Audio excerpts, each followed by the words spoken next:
ഭയങ്കര റിയലിസ്റ്റിക് ആയിട്ടുള്ള day in my ലൈഫാണ് നിങ്ങൾക്ക് കാണണമെന്നുണ്ടെങ്കിൽ ഞാൻ എൻ്റെ ഡേ ഇൻ മൈ ലൈഫ് കാണിച്ചു തരാം. അപ്പം ഞാൻ പേർപ്പിളിലാണ് വർക്ക് ചെയ്യുന്നത്. അപ്പം എൻ്റെ ഗ്രൂമിങ് ചെക്കും കാര്യങ്ങളൊക്കെ നേരത്തെ തന്നെ കഴിഞ്ഞിട്ടുണ്ടായിരുന്നു. അത് കഴിഞ്ഞിട്ട് ചെറിയൊരു ബ്രേക്ക് കിട്ടിയപ്പോൾ ഞാൻ കല്ലൂൻ്റെ അടുത്തേക്ക് പോയിട്ടുണ്ടായിരുന്നു. വേറെ ഒന്നും കൊണ്ടല്ല, അവൾ പറഞ്ഞിട്ടുണ്ടായിരുന്നു നല്ല അടിപൊളി നെയിൽസ് വന്നിട്ടുണ്ട്, ജസ്റ്റ് ഒന്ന് വന്ന് നോക്കിയിട്ട് പോകാൻ. അങ്ങനെ ഞാൻ നിങ്ങൾക്കും കൂടെ കാണിച്ചു തരാമെന്ന് വിചാരിച്ചു. ഇതെല്ലാം നൈക്കയുടെ സ്റ്റിക്ക് ഓൺ നെയിൽസ് ആണ്. പക്ഷേ എനിക്ക് എൻ്റെ ഏറ്റവും ഫേവറേറ്റ് ഇത് തന്നെയായിരിക്കും, മെറൂൺ ആയിരിക്കും. കാരണം എനിക്കത് ഭയങ്കര ഇഷ്ടമാണ്. പിന്നെ ഈ ന്യൂഡ് ഷെയ്ഡും കൊള്ളായിരുന്നു. പിന്നെ എനിക്ക് അവളൊരു പിമ്പിൾ പാച്ച് തന്നിട്ടുണ്ടായിരുന്നു. കാരണം എനിക്ക് പിമ്പിൾസ് ഒരു 2-3 എണ്ണം വന്നിട്ടുണ്ടായിരുന്നു. അങ്ങനെ ഞാൻ ടീ ബ്രേക്ക് എടുത്തു. അത് കഴിഞ്ഞിട്ട് നമ്മൾ ഉച്ചയ്ക്ക് ഊണ് കഴിക്കാനായിട്ട് പോയി. സൂപ്പർ സാറ്റിസ്ഫൈങ് മീലായിരുന്നു കേട്ടോ.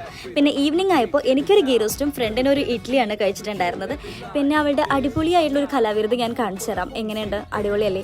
നല്ല LGBTQ ആയിട്ടുണ്ട്. എന്തായാലും കൊള്ളാം. പിന്നെ ഞാൻ വോക്കൊക്കെ കഴിഞ്ഞിട്ട് നേരെ സ്റ്റേൽ യൂണിയനിൽ പോയി. എവിടെ? ഒബ്രോമോളിൽ പോയി. പിന്നെ കുറച്ച് നേരം അവിടെയൊക്കെ നിന്നു. പിന്നെ നമ്മുടെ ഫാൽസിന് കുറച്ച് ചോക്ലേറ്റ്സ് ഒക്കെ വാങ്ങി കൊടുത്തു. പിന്നെ എൻ്റെ ടേസ്റ്റ് നേരെ ഡിഫറെൻ്റ് ആണ്. അപ്പോൾ ഇന്നത്തെ ദിവസം അത്രയേ ഉള്ളൂ. Bye bye, see U.